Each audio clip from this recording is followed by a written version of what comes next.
74 years after the classic, we get to take another trip to Oz. Old people everywhere spat out their dentures at this news. Oz! The great and powerful! A prequel to the 1939 classic The Wizard of Oz. It seems that Hollywood these days likes to take old films and either reboot them, remake them, or add on to them.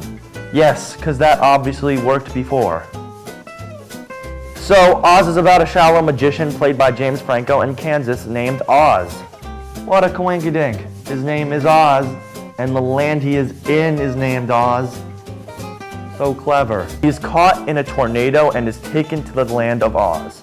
Why is it always Kansas? Is Kansas the only portal to Oz? Why would they make Kansas the portal? They have a law that says you can't have cherry pie with ice cream on Sunday.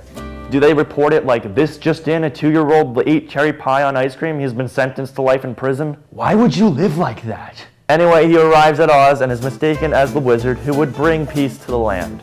Really? They think this guy can save them? Mila Kunis and Rachel Weisz play the evil witches, and Michelle Williams plays Glinda, the good witch. And the battle for Oz begins. I really want to see the Munchkins tear apart the baboons. They should make a whole movie about that.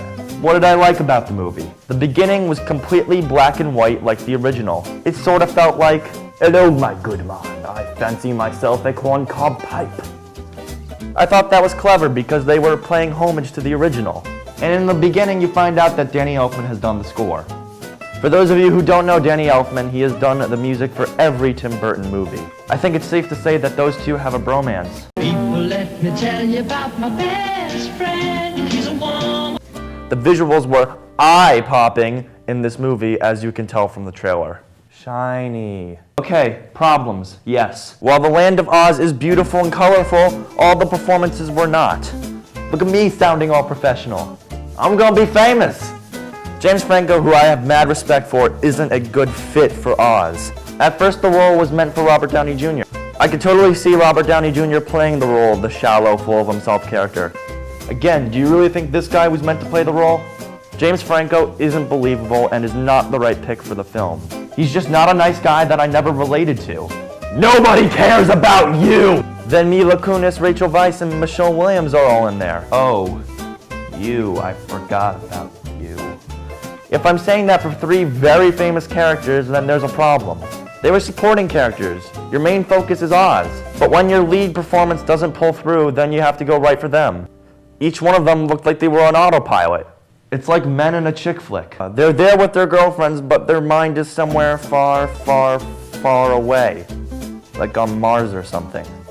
And then there were several characters you just didn't get why they were there for so long. Specifically the China doll. Yeah, I get why you're there, but do you really need to be a main character? You're kind of pointless.